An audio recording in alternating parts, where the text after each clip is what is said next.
Wednesday. I'm still grounded from playing video games. So many has been using my system. Mom went out and bought a whole bunch of educational video games for Manny, and watching Manny play them is like torture. What number comes after 2 and rhymes with 3? Rhymes with tree. Sorry for the mistake. Hmm. Three! The good news is that I finally figured out how to get some of my games past Riley's dad. I just put one on my desk and Mandy's discovering the alphabet case, and that's all it takes.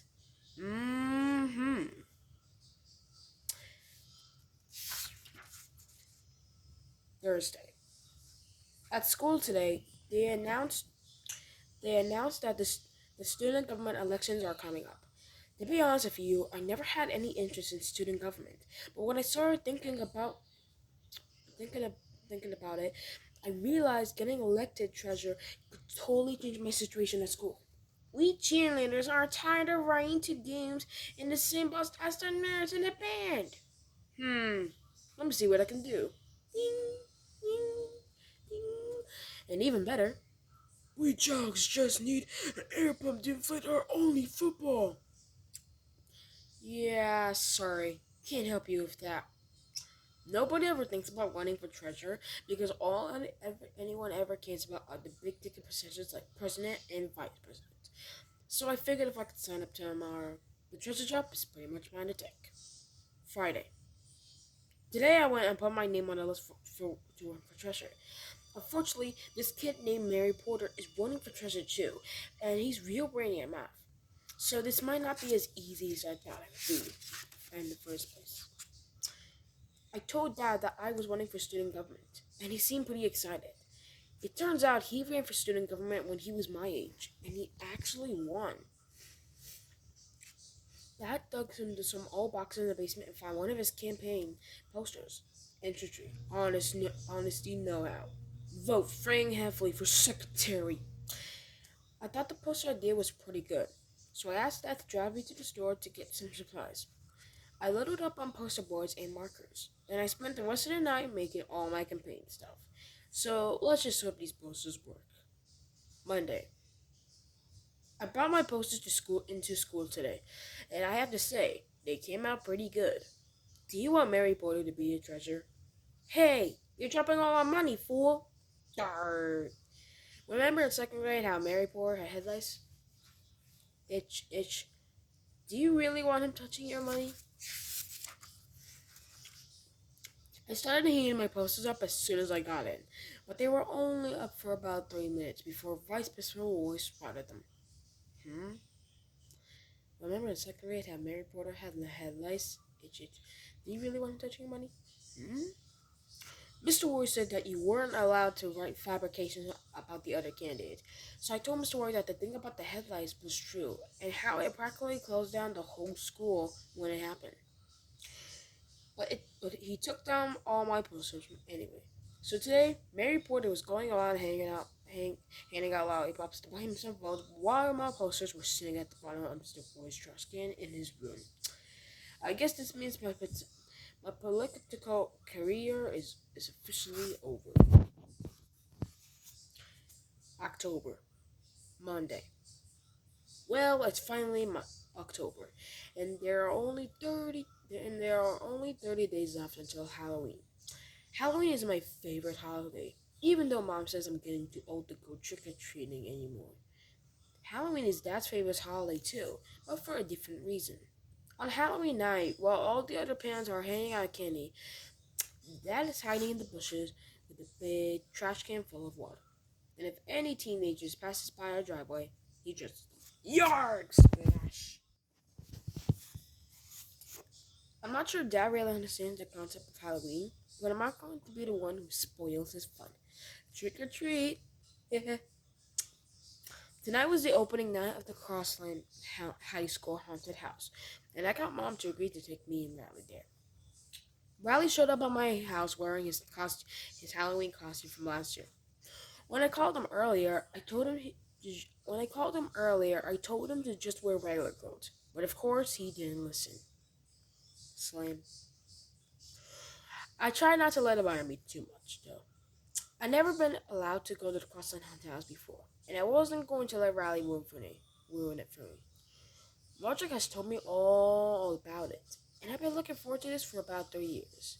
Anyway, when we got to the entrance, I started having second thoughts about it, and I feel like I wasted 3 years of my life. 3 years of my life just wanting to go to this haunted house. Good evening. My mom seemed like she was in a hurry to get this one over with. To get this one over with. And she moved us along. Once we were through the gate, it was one scare after another. There were vampires jumping all out at you, and people without heads, and all sorts of crazy and scary stuff. The worst and scariest part was this area called Chainsaw Alley. There was this big guy in a hockey mask, and he had a real chainsaw. Roderick told me the chainsaw had a rubber blade, but I wasn't taking any chances to find out.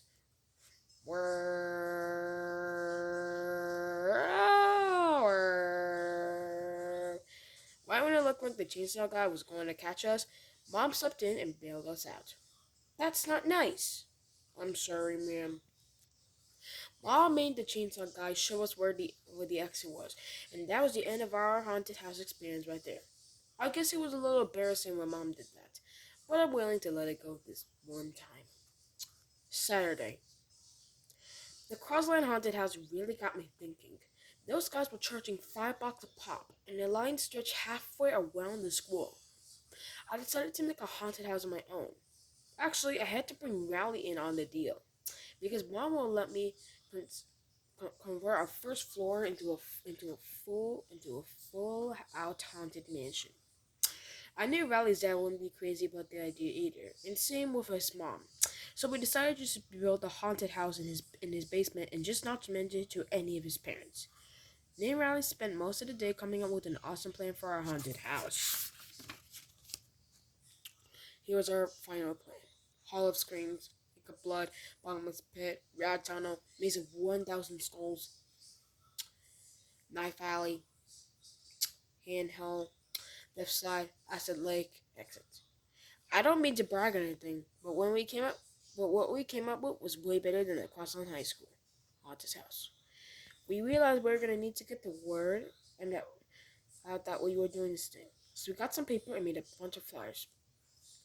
I'll admit, maybe we stretched our tooth a little in our advisement, but we had to make sure people actually showed up. Haunted house with live sharks. Ouch. 32 Service Street, admission 50 cents. 3 p.m. By the time we were finished putting the flyers up around the neighborhood and got back to Riley's basement, it was already 2:30 p.m. 30 minutes before 3 p.m. when our haunted house was going to start. And we hadn't even started putting the actual haunted house together yet. So we had to cut some corners from our original plan.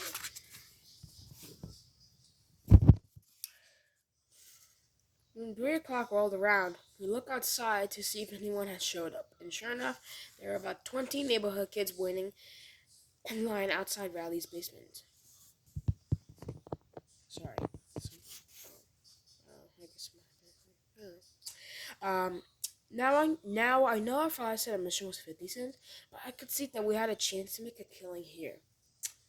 Because the kids that were waiting in line had a lot more than 50, had a little bit lot more than 50 cents. So I told the kids that the admission was $2, and the 50 cents thing was just a typo. The first kid to caught up his $2 was Shane Smell. He paid his money and we let him inside. And May Riley took our positions in a hollow screen. The hollow screen was basically with me and was basically a bed with me and Riley on either side of it. Squeal! I guess maybe we made the hall of screams a little too scary for Shane. Because halfway through, Shane crawled up on the ball underneath the bed. We tried to get him to crawl out from under there, but he wouldn't budge. I started thinking about the money, about all the money we were losing with this kid calling up the hollow screen, and I knew we had to get out of there quick. Eventually, Riley's dad came downstairs. At first, I was happy to see him because I thought he could help us drag Shane out from under the bed and get our haunted house cranking again. But Riley's dad wasn't really in a helpful mood. Poke, poke. Riley's dad wanted to know what we were doing and why Shane Snella was curled up under the bed. We told him the basement was a haunted house, and that Shane Snell actually paid for us to do this to him. But Riley's dad didn't believe us. I admit if you look around, it didn't really look like a haunted house. So I guess that's why Riley's dad didn't believe it. All we had time to put together was the Hall of Screams and the lake of blood, which was just Riley's old baby pool with half a bottle of ketchup in it. I tried to show Riley's dad our original brand, the proof that we were wearing legitimate operation, but he still didn't seem convinced. And to make a long story short, that was the end of our haunted house. The good news is, since Riley's dad didn't believe us, he didn't make us refund Shane's money. So at least we cleared up $2 for today. But I'm not sure if it's good if you only have $2 or if you don't.